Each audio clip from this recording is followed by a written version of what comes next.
I am your host, Carrie Scollon, giving us different perspectives on where we are and where we want to go on our journey. Thanks for being here, and I look forward to spending some time with you. I decided to do a solo podcast today because I wanted to talk to you about something that I am super passionate about. And it is about the new book that we launched, The Me I Didn't See, FoundHer Series Volume 1. And the reason I wanted to talk to you about it was to give you a little bit of background on how this even came to be and really the insecurity that held me back from doing it. So this started with me being approached by somebody who said, Carrie, you are all about sharing women's stories, giving them a platform to help more people. How have you not thought about doing a book collaboration? And I thought about it for a second. I'm like, well, I've never really thought about it because it's never been my dream to write a book. And the more I thought about it, the more I realized I never had that dream because writing was a huge insecurity of mine, still is. But so that was something that was never on my radar, to write a book.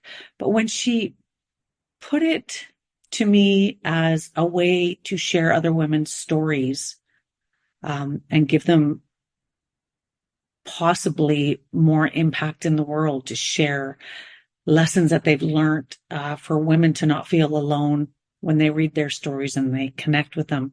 And it's kind of like a lifeline. It's like, here you go, read one of these stories. I think you're going to find something that resonates with you in every single story, even though you may not have had the same experience as the writer. But it was something that I decided to jump into because I was actually really scared. And I find that there's so much learning when you do something that scares you. That's the feelings I had with the writing process. I even asked my husband and my mom to write my story for me because I was so scared to write. I would prefer to do a video and have somebody critique the way I look or the way I sound than to have somebody critique my writing. But this is what I help women with, is knowing that they're more than enough, as is. And I had to step into that role in a big way to lead this process. And I did. And the only reason I'm sharing that with you is because if you're thinking about doing something that scares you, or one of your insecurities comes up and it holds you back, I'm just encouraging you to take a look at what might be lying beneath it. My writing insecurity came from a long, long, long time ago. And it was actually physically the handwriting that I got a bad mark on my report card. And I did not write for a long time after that. Everything I did was printing because I that just stayed with me that I didn't have nice handwriting. And somehow that got into my writing. That I was embarrassed by the way that I wrote. So this Lighthouse project is what I called it. And I really put it out there with no attachment to the outcome. And I didn't know if anybody was going to sign up for it. And so I just did a post.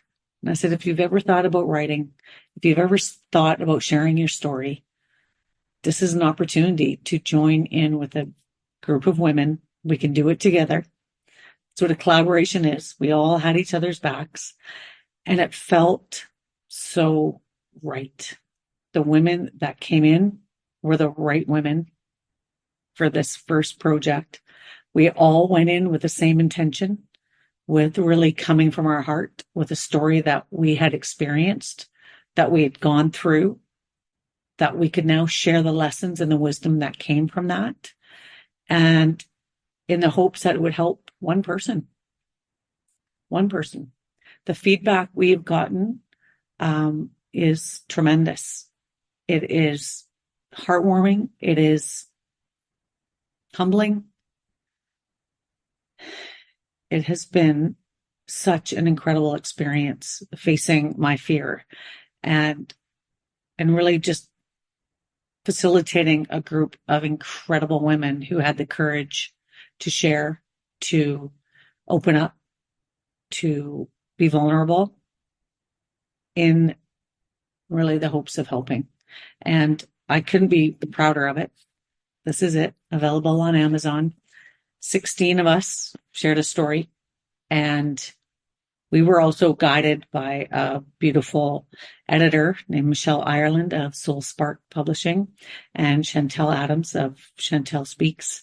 She led us through storytelling sessions to help get clarity on how to put it all together. And I wanted to share today really to encourage you to purchase the book, of course, to see what you think, to give us your feedback, to reach out to these incredible women if you resonate with their story, and also to let you know that there was so much interest that we are doing volume 2. I think it was a pretty bold statement, to be honest, to put volume 1 on here. But you know what? Sometimes that's what you've got to do. I set the intention. This is volume 1. There are so many women out there that have stories to share. Let's put volume 1 on it. And that sets the stage for volume 2. I already have women signing up. I would love it if you are one of them who are thinking that you've always wanted to write your book or your memoir and just haven't got around to it because it's a bit overwhelming. You can write a chapter.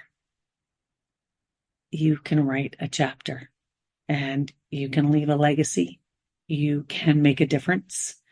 And you can maybe show the next generation the wisdom that can come from putting your words on paper and sharing. And it's a ripple effect. It gives more women permission to own their story, to own their voice, to know that they matter, to know that our pasts don't define us. And we are all here to learn. We are all here to learn. And none of us are perfect, nor does anybody want to be perfect. But we want to be able to share what we've learned. And that is the main reason that I did this book. I wanted to show my girls that maybe I can jump into something that I'm really scared of.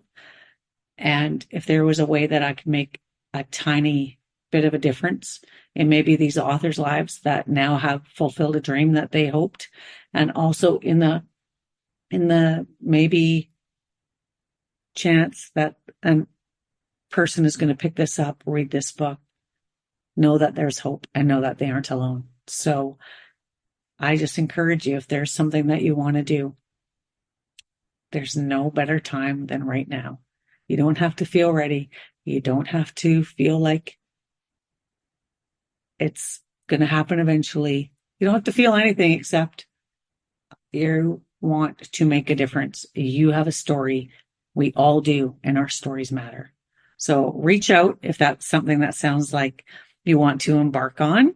I would lovingly open my heart to you and help you through this process as best as I can. And you know what? The most interesting thing is the unknown holds so much excitement. We don't know what's to come. And the unknown and the uncertainty is really where our creativity comes in, because we don't hold anything in. It's just like, let's put it out there and see what happens. If we can make a difference, let's do that. Maybe this will be bigger than we ever realized it would be.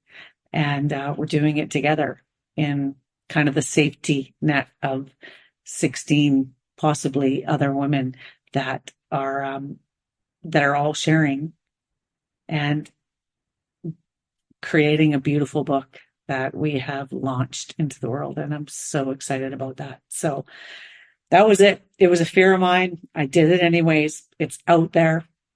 There's butterflies, there's great feedback, and I hope you pick up a copy. The author, the authored copies are in. The title was revealed during the unfolding of our stories, and there is no theme to the book because I wanted all the women to write the story that was on their heart, and I didn't want to put that in a box. So the stories are random, and like I said, we all have one, and they can be amazingly happy stories. They can be love stories. They can be just experiences that you've gone through that other women will be able to relate and go, wow, that was me. I remember feeling like that, or I feel like that. And now I know there's a way out. So anyways, that was just a short little podcast that I wanted to get out there and let you know how much I appreciate those of you who have bought the book, for those of you who have reached out, who have done Amazon reviews, and for those of you who are sitting watching from the sidelines going, I don't know if I could ever do that. I want to do it, but I don't know if I could. I'm here to tell you, you absolutely 100% can. And I hope you do. Until next time, we'll talk to you later.